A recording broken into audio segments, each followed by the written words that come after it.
Subscribe करें हमारे YouTube channel साधना gold को और पाएं वीडियो सबसे पहले। और हाँ, बेल आइकन दबाना ना भूलें। गुरुवं गुरुवं गुरुवं गुरुवं शरणं गुरुवं शरणं। नमस्कार दर्शकों, बहुत बहुत स्वागत है आप सभी का हमारे विशेष कार्यक्रम दिशा धाम में। मैं हूं आपके साथ निशा। दर्शकों, दिशा धाम एकमात्र ऐसा कार्यक्रम है जिसके साथ जुड़कर आप अध्यात्म की ओर अपने कदमों को बढ़ा सकते हैं। न सिर्फ आप अध्यात्म की ओर बढ़ सकते हैं, बल्कि आप अपने जीवन में बदलाव भी ला सकते हैं। जीवन में हर तरह का दिन आप देखते हैं, फिर चाहे बात दुख की हो या फिर सुख की। कहते हैं कि अगर आपके जीवन में दुख है तो सुखों की बेला भी आपके जीवन में ज़रूर आएगी, लेकिन ज़रूरी है कि आप उन चीज़ों को यहाँ देखें, अपने जीवन में बदलाव लाएं। तो चलिए अपने आज के इस कार्यक्रम को यहाँ शुरू करेंगे और मिलकर स्वागत करेंगे। हमारे साथ स्टूडियो में हैं गुरुमा तपेश्वरी नंदा जी। गुरुमा, बहुत बहुत स्वागत है आपका। तो दर्शकों, अपने आज का विशेष कार्यक्रम यहाँ पर शुरू करते हैं। शुरू करने के साथ ही आज हम बात करेंगे, जिस तरह से मेरा आज प्रश्न है, मेरे साथ साथ ये कई दर्शकों का प्रश्न है जो आपसे ये करना चाहते हैं। लोगों के जीवन में बड़ी समस्याएं हैं, फिर स्वास्थ्य को लेकर ले लें, उनके बिजनेस को लेकर ले लें, किसी को बच्चा नहीं हो रहा इसको लेकर ले लें। जीवन में लगातार समस्याएं हैं, कई जगहों पर जाते हैं, लेकिन उसके बाद भी समस्या वैसी बनी रहती है। क्या दिशा धाम में कोई ऐसा पदार्थ है, कोई ऐसा तत्व, कोई ऐसा यंत्र या कोई पूजा होती है जिससे समस्याओं को हम खुद से दूर कर सकें? ये दर्शक जानना चाहते हैं। देखिए, सबसे पहले तो निशा जी मैं ये बता दूं, दिशा धाम का उद्देश्य यही है कि जिसकी दशा खराब हो उसको दिशा दिखाना। चाहे वह किसी यंत्र के द्वारा दिखाएं, चाहे किसी पूजा के द्वारा दिखाएं या कोई हीलिंग कोर्स के द्वारा। कहने का तात्पर्य यही है कि व्यक्ति अपने आप से कैसे आत्मनिर्भर बने। देखिए, वैसे तो जो है जीवन है तो दुख सुख आते ही रहते हैं। दुख है तो सुख भी आएंगे और सुख है तो दुख भी आते हैं। कोई भी चीज़ जो है ज़्यादा समय नहीं टिकती है, चाहे वह ज़्यादा से। आपने देखा होगा कि आप बहुत सारे व्यक्ति देखते हैं कि उनके पास अपार धन है, लेकिन फिर भी उनके घर में कोई ना कोई ऐसी परेशानी बनी रहती है जिसके कारण उनका मन परेशान रहता है, मानसिक शांति नहीं मिलती, हर तरह से परेशान रहते हैं। तो कहने का यही है कि हम ये सोचें कि अगर पैसे वाला सुखी है तो वह भी सुखी नहीं है। अगर किसी के पास पैसा नहीं है और शारीरिक रूप से संतुष्ट है या और कोई उसके जीवन में समस्या नहीं है तो उसको पैसे का दुख है। तो कहीं ना कहीं किसी ना किसी रूप में मनुष्य के जीवन में दुख लगा ही रहता है। कोई एक आधा विरला ही होगा जिसके जीवन में दुख आता या जाता ना रहता हो। देखिए, वैसे तो मैं ये कहूँगी, अगर हम देखें तो कभी भी एक ही अवस्था स्थिर नहीं रहती है, चाहे वह सुख की हो चाहे वह दुख की हो। अब ये हमारे अपने थॉट्स के ऊपर डिपेंड करता है, तो हम उसको किस तरह से देखते हैं, जो हमारे आसपास जो समस्या आ रही है। अगर हम अपनी समस्या को पॉजिटिव रूप से देखते हैं तो हम अपनी समस्या से जल्दी ही बाहर आ सकते हैं। लेकिन इसके अलावा बहुत सारे ऐसे लोग हैं जो पॉजिटिव सोच ही नहीं पाते। तो इनके लिए क्या किया जाए, जैसे कि हमें निशा जी ने पूछा है कि हम ऐसा क्या करें कि दिशा धाम में कि उनको कोई यंत्र दिया जाए, कोई पूजा की जाए या उनके लिए कोई ऐसा प्रयोग किया जाए कि जो अपनी समस्या से बाहर निकल जाए। कि आध्यात्मिक दृष्टि से मैं हमेशा कहती आई हूँ कि आप सर्वप्रथम गुरु दीक्षा लेते हैं। जब गुरु दीक्षा लेते हैं, गुरु के संपर्क में आते हैं, तो गुरु के संपर्क में आने से आपकी ओरा जो है वो क्लीन होती है, जो कि नेगेटिव है। आपके थॉट्स, जो विचार हैं, वो भी पॉजिटिव होते हैं। क्योंकि जब आप गुरु के वचन सुनते हैं तो जो गुरु के मुख से निकला हुआ एक एक शब्द होता है वह आपके लिए मंत्र का कार्य करता है। और वही आपके जीवन में जब उनको आप नियम से अपने गुरु की आज्ञा का पालन करके उनका अनुसरण करते हैं तो आपके जीवन से समस्या कब कैसे चली जाती है वो पता भी नहीं लगता। समस्या आएगी नहीं इसकी कोई गारंटी नहीं है। हाँ, समस्या आती है, लेकिन गुरु के शब्द, गुरु के वाक्य, गुरु ने जो मंत्र दिया है उसकी एनर्जी से आप उन समस्याओं से बाहर निकल जाते हैं। ये तो हुआ एक आध्यात्मिक पक्ष। अब इसके अलावा कुछ ऐसे व्यक्ति भी होते हैं जो गुरु दीक्षा नहीं लेते हैं या उनकी कुछ ऐसी परिस्थितियां होती हैं कि वो नहीं ले पाते हैं। कारण कोई भी हो, कहने का तात्पर्य यही है कि वह दीक्षा लेने में सक्षम नहीं है। तो इसके लिए हमारे पास एक सबसे सुगम और सरल तरीका है जिसको हम कहते हैं विजेता यंत्र। अब विजेता यंत्र जो है ये हमारे गुरु के सानिध्य की ही अनुभूति कराता है, जिसके द्वारा जैसे हम 15 के यंत्र की बात करते हैं तो 15 के यंत्र में हमारे जीवन की 9 गतिविधियां हैं जो हमारे जन्म से लेकर मृत्यु तक की हमारी आवश्यकताएं होती हैं, वो सभी 15 के यंत्र में है। और 15 का यंत्र की अगर हम बात करते हैं तो वहाँ उसमें 9 कॉलम होते हैं। 9 कॉलम में जो हमारी संख्या डाली जाती है उनका कुल टोटल 15 होता है, चाहे आप किसी भी एंगल से उनकी काउंटिंग कर लें। अब ये जो 9 कॉलम है ये माता के 9 स्वरूपों का ही प्रतीक है। अब जब माता के 9 स्वरूप हैं तो वह हमारी संपन्नता का प्रतीक है कि जिसके जीवन में ये 9 कॉलम यानी ये जो 9 गतिविधियां पूर्ण रूप से हैं वह एक संपन्न व्यक्ति है। लेकिन किसी के भी जीवन में ये 9 की 9 पूरी नहीं होती, यहाँ तक कि हमारे देवी देवताओं के जीवन में भी ये पूरी नहीं हुई है। आप सभी जानते हैं जैसे राम के जीवन में जो है पति पत्नी का सुख नहीं हुआ, तो ऐसे हम देवी देवताओं का भी उदाहरण ले सकते हैं।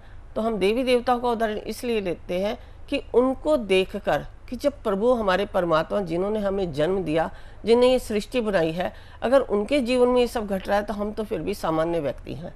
तो हमें ये सिर्फ हमें सिखाने के लिए हम परमात्मा का उदाहरण देते हैं कि और हम कभी भी जब भी अगर किसी को बताते हैं कि हमें आगे बढ़ना है तो हम किसी अच्छे ऊंचे या प्रतिष्ठित व्यक्ति का ही उदाहरण देते हैं ताकि उससे हम कुछ सीख सकें और जीवन में आगे बढ़ सकें।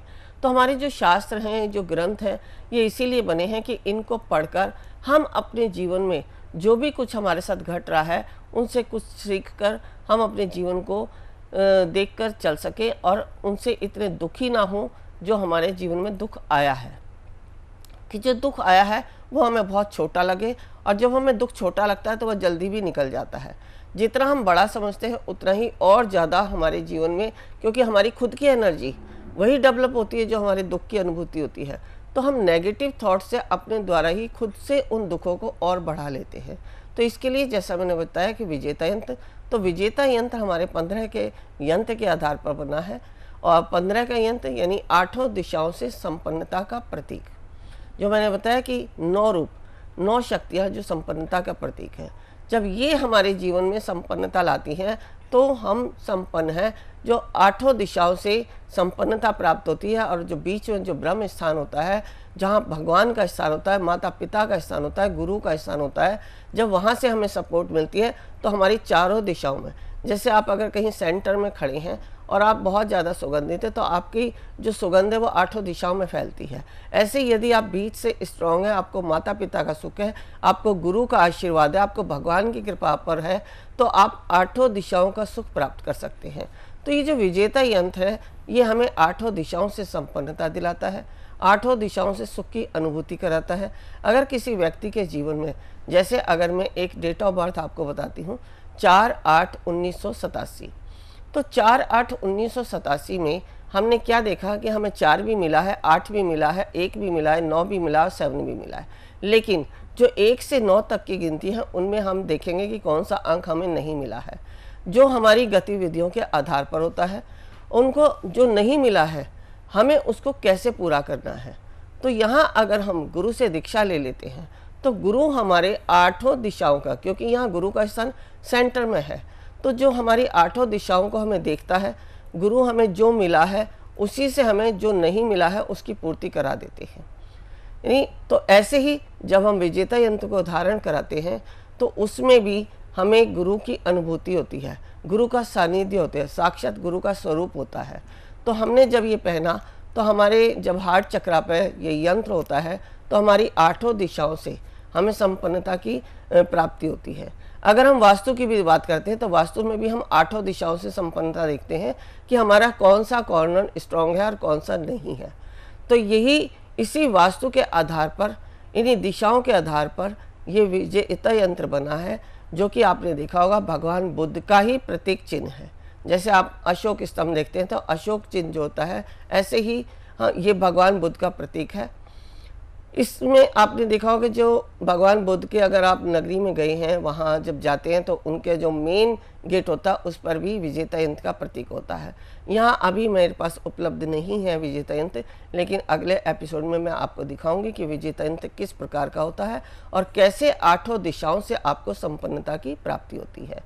ऐसे ही अगर आप घड़ी भी देखते हैं तो वो भी विजेता यंत्र के आधार पर आपको मार्केट में बहुत देखने को मिल जाती है। और या अगर हम अलमीरा देखते हैं तो अलमीरा पे भी जो लॉक होता है उसमें भी गोल के ऊपर जो आठों दिशाओं में जो कॉर्नर निकले हैं वो भी विजेता यंत्र के आधार पर ही होते हैं। यानी अलमीरा पे हमने लगाया तो अलमीरा में जो हमारा धन है या जो हमारी आवश्यकता की सामग्री है उसमें आठों दिशाओं से बढ़ोतरी है। और अगर हम घड़ी लगाते हैं तो हमारा समय आठों दिशाओं से संपन्नता का चिन्ह है। और ऐसे ही ये देखना है कि विजेता यंत्र कहाँ पर किस प्रकार से कार्य करता है। और जब हम इसे खुद से धारण करते हैं तो एक तो ये चांदी का बना होता है, 17 ग्राम चांदी का होता है। इसको 17 दिन पानी की तेज धार के द्वारा चार्ज किया जाता है, मंत्रों से अभिमंत्रित करके। जब ये चार्ज हो जाता है तो इसको हम धारण करते हैं और इसको धारण करने से हमारी आठों दिशाओं से संपन्नता की प्राप्ति होती है। अब ये जो विजेता यंत्र है, अगर ये चांदी का बना है, जैसे किसी का मैंने अगर तत्व की बात की थी, मैंने अपने एपिसोड में तत्व ज्ञान का भी चर्चा की है कि तत्वों का हमारे जीवन में प्रभाव पड़ता है। तो अगर किसी के जीवन में अग्नि तत्व की अधिकता ज़्यादा है तो वहाँ अगर वह व्यक्ति इस विजेता यंत्र को धारण करता है तो उसके जीवन में अग्नि तत्व जो है समाप्त हो जाता है, अग्नि तत्व जो है बैलेंस हो जाता है। यहाँ मैंने समाप्त इसलिए कहा है कि जो अग्नि तत्व से तुम्हारे जीवन में सब कुछ नष्ट होता जा रहा था, जो जीवन में आगे प्रोग्रेस नहीं कर पा रहे थे, वो प्रोग्रेस आपकी होनी शुरू हो जाती है। और इस जल तत्व के मिलने से, क्योंकि एक तो ये 17 दिन तेज पानी की धार से चार्ज हुआ, दूसरा ये चांदी का है, और तीसरा ये आठों दिशाओं से, यानी आपकी 9 जो गतिविधियां हैं उनको पूर्ण रूप से आपको प्राप्त कराता है। तो ये ऐसे ये विजेता यंत्र है। अब विजेता यंत्र के मूल आधार पर ही हमारा श्री चक्र बना है। इस श्री चक्र में जो है हमारी माता लक्ष्मी के साथ साथ समस्त देवी देवता विद्यमान हैं। जैसे अगर मैंने विजेता यंत्र की बात की तो विजेता यंत्र जो है हमें इंडिविजुअल सपोर्ट करता है, लेकिन अगर हम श्री चक्र की बात करते हैं तो वह जो है हमें पूरे परिवार को संपन्न रखने की क्षमता रखता है, क्योंकि इसमें जो है समस्त देवी देवता और माता लक्ष्मी साक्षात रूप से विद्यमान होती हैं। और ये यंत्र जो श्री चक्र मैंने बोला है, ये अपने घर में जब हम स्थापित करते हैं, कुछ लोग होते हैं जिनको हम बताते हैं कि अगर अपने मकान को आप बना रहे हैं, आप अपने भवन का निर्माण कर रहे हैं, मकान का निर्माण कर रहे हैं, तो अपने फर्श में जो है फर्श के मध्य भाग में यानी ब्रह्म स्थान में इसको दबा दें। दबाने के बाद जो है उसकी जो तरंग होती है, जो पिंक रेंज उसमें से निकलती है, वो आपके परिवार को एकजुट होकर रखने की क्षमता रखती है। यानी उसके द्वारा आपके परिवार में प्रेम बना रहता है, आपका आपसी सामंजस्य बना रहता है, आप एक दूसरे से बहुत शांतिपूर्वक प्रेम पूर्वक व्यवहार करते हैं। इसके अलावा आपके घर में संपन्नता सदैव बनी रहती है, क्योंकि ये जो यंत्र है, जैसे आपने देखा होगा कि जैसे जयपुर बहुत ही संपन्न शहर है, क्योंकि वहाँ पर भी वहाँ के राजा ने जो है इस यंत्र को लगवाया हुआ है। इसी यंत्र के कारण आपके जो जयपुर शहर में बहुत ही संपन्नता है। अगर हम जगन्नाथपुरी की बात करें तो वह भी जो है इसी यंत्र के आधार पर है। वहाँ कितना भी समुद्री तूफान आ जाए, लेकिन जगन्नाथपुरी को कोई भी नुकसान नहीं होता। तो इस तरह से जो है जैसे हमारे यंत्र जो बनाए गए हैं, जो दिशा धाम में बने हैं, जो कि हमारे गुरु सत्यानंद जी की परंपरा से चले आ रहे हैं, उनका इन सभी का निर्माण उन्हीं ने किया है। और उसका निर्माण को आगे मैं लोगों तक पहुंचा रही हूं, क्योंकि ये जन कल्याण के लिए बहुत ही आवश्यक है और बहुत ही महत्वपूर्ण भूमिका निभाते हैं हमारे जीवन में परिवर्तन लाने के लिए। तो जो भी कुछ मैंने गुरुदेव से सीखा है या आगे उनके ज्ञान के द्वारा जो मैंने उन्नति की है या जो मैंने आध्यात्मिक तरक्की की है, उसी के आधार पर मैं सारे यंत्र, आपकी सामग्री, ये सब तैयार करती हूँ। अब अगर मैं बात करूँ कि जो लोग बहुत सारे होते हैं कि यंत्रों को धारण नहीं करते, लेकिन कुछ लोग होते हैं जो पूजा पाठ हवन यज्ञ में बहुत विश्वास करते हैं, तो उनके लिए भी एक सामग्री तैयार की जाती है जो कि संपन्नता के आधार पर होती है। अगर उसकी एक मंत्र के द्वारा, जो मंत्र मैं आपको दूंगी उस मंत्र से आप रोज आना, प्रतिदिन उस मंत्र से 21 आहुति देते हैं तो आपके घर में संपन्नता अवश्य आती है। देखिए, यहाँ मैं संपन्नता को बार बार इसलिए कह रही हूँ क्योंकि हमारे जीवन में संपन्नता का बहुत ही महत्वपूर्ण स्थान है। अगर हम संपन्न हैं तो हम शारीरिक रूप से स्वस्थ हैं, हम डिप्रेशन में नहीं जाते, हम तनाव में नहीं रहते, हमें अच्छा लगता है, सब कुछ पॉजिटिव लगता है। क्योंकि आज का जो दौर है, अगर हम संपन्न नहीं हैं तो हम भगवान के मंदिर में या गुरु के स्थान पर भी जाते हैं तो वहाँ भी हमें कुछ ना कुछ योगदान देना पड़ता है। और वह योगदान कहाँ से आता है? धन से। यदि आपके पास धन नहीं है तो आप एक गुरु के द्वार पर जाने में भी संकोच करते हैं, क्योंकि आज का जो समय चल रहा है। लेकिन गुरु के द्वार पर जाने के लिए आपके भाव होने चाहिए। ये बहुत सारे लोग हैं जो ये सोचते हैं कि नहीं, हमारे पास जो है धन नहीं है, हम गुरु को क्या देंगे। तो ये भी लोगों के मन में चलता है, इसके चलते भी लोग है गुरु के द्वार पर नहीं जाते हैं। बहुत सारे लोग तो मंदिर में भी नहीं जाते हैं कि हम भगवान के आगे क्या प्रसाद लेके जाएं, हमें अच्छा नहीं लगता। मैंने ये ऐसे बहुत सारे लोग देखे हैं, इसीलिए मैं इस तरह की चर्चा अपने इस प्रोग्राम में कर रही हूँ। जैसा मैं देखती हूँ कि हमारे आसपास बहुत सारे जो सोच के लोग हैं जो ये चाहते हैं कि हम कुछ भी ना करें लेकिन एक गुरु के द्वारा ही सब कुछ हो जाए, तो फिर हमारे लिए सबसे अच्छा विकल्प है कि हम दीक्षा ले लें और गुरु पर छोड़ दें। गुरु ने जो मंत्र लिया है उसको समर्पण भाव से जपते रहें और उसी से जो है अपना जीवन सार्थक बनाते रहें। और इसके अलावा अगर हम तत्वों की बात करते हैं तो तत्वों के आधार पर हमारे पास बहुत सारी सामग्रियाँ होती हैं, बहुत सारे पदार्थ होते हैं। जैसे अनेक प्रकार के रुद्राक्ष, 1 मुखी से लेकर 21 मुखी तक के रुद्राक्ष मेरी संस्था में दिए जाते हैं। या फिर जो व्यक्ति की आवश्यकता होती है, जिसके जीवन में जो है जिस तरह की समस्या होती है, उसको किस प्रकार की सामग्री दी जाए, उसको किस प्रकार से, चाहे वह स्नान की हो, चाहे यज्ञ की हो, चाहे यंत्र धारण करने की हो या घर में स्थापित करने की हो, वो व्यक्ति की जो है आवश्यकता के अनुसार दी जाती है। तो आपने जाना कि हम अपने जीवन को जो है बहुत ही तरीके से, एक तरीका नहीं है, बहुत अनेकों तरीके से जो है अपने जीवन को आगे बढ़ा सकते हैं। तो इस तरह की जानकारी मैं आगे देती रहूँगी, क्योंकि संपन्नता हमारे जीवन में बहुत ही महत्वपूर्ण स्थान रखती है और हम सभी चाहते हैं कि हमारा जीवन संपन्नतापूर्ण व्यतीत हो। बिल्कुल। और अगर आप चाहते हैं इन यंत्रों को मंगवाना तो आप इन यंत्रों को मंगवा भी सकते हैं। टीवी स्क्रीन पर जो नंबर्स फ्लैश हो रहे हैं, आप इन नंबर्स पर कॉल करके इन यंत्रों को मंगा सकते हैं। एक सवाल और आपके मन में ज़रूर चल रहा होगा कि इन यंत्रों को क्या किसी शुभ मुहूर्त में धारण करना होगा या रखना होगा, तो ये सारी बातें आप कॉल करके पूछ सकते हैं। टीवी स्क्रीन पर जो नंबर्स चल रहे हैं, इन नंबर्स पर कॉल कर सकते हैं। कॉल करने के साथ ही बड़ा ही ईजी वे है, सरल तरीका है इन यंत्रों को मंगवाने का। इन यंत्रों को मंगवाकर आप अपने जीवन में निश्चित रूप से बदलाव जो है वो ज़रूर देख पाएंगे। चलिए, वक्त हो चला है विदा कहने का, क्योंकि समय की कमी है। बहुत बहुत शुक्रिया माता जी, आप जुड़ी और आपने तमाम यहाँ पर बातों को सही तरह से बताया और प्रश्नों का उत्तर दिया। नमस्कार। ऋषिकेश में जो हम शिविर कराने जा रहे हैं, हमारा उद्देश्य है कुंडलिनी जागरण। कुंडलिनी जागरण के लिए आवश्यक है ओम को सिद्ध करना, नागपाश खोलना, विचारों से शून्य होना, समर्पण भाव आना, शरीर में बैठने की क्षमता होना, तभी आप प्राप्त कर सकते हैं कुंडलिनी शक्ति को। यदि आप भी चाहते हैं कुंडलिनी शक्ति को पाना तो अवश्य आएं हमारे इस शिविर में। गुरु माँ तपेश्वरी जी बढ़ाए एक कदम अध्यात्म की ओर और पाएं स्वस्थ शरीर, संपन्नता व एकाग्रता। गुरु माँ के द्वारा 108 प्रकार की दीक्षाएं प्रदान की जाती हैं, जिन्हें लेकर आप अपने जीवन को सुखों से भर सकते हैं।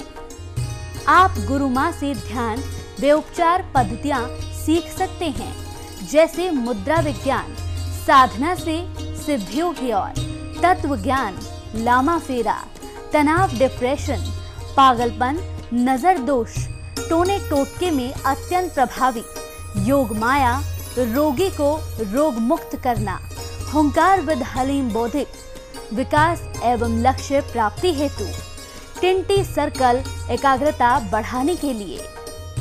हमारा पता है गुरु माँ Tapeshwari ji Ashram, Dishadham, near Delhi Singhu border, pin code 131028।